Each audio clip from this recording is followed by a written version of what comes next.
Look, we've got this escalating violence. What is the end game here for the Israelis, and what role, what constructive role could an envoy from the United States do here?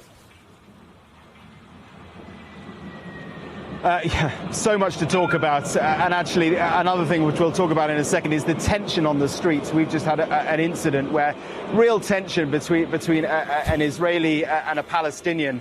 It's quite extraordinary, really. And I'll talk about that in a moment in cities across the country. It's a sideline issue, but I think it's potentially an even more dangerous one. In terms of the central issue at the moment, the onslaught of Gaza, the rockets from Gaza that continue to come into Israel, and tonight they are still falling on cities like Ashdod, Ashkelon in the south of Israel, and in retaliation the Israelis are continuing to strike in Gaza. You talk about Antony Blinken and his envoy who he has sent here, or he is in the process of sending here. It's a great question. What can he do? Yes, he could certainly talk to the Israelis. I mean, the Biden administration doesn't have quite as good a relationship as the Trump administration had with Benjamin Netanyahu and his team.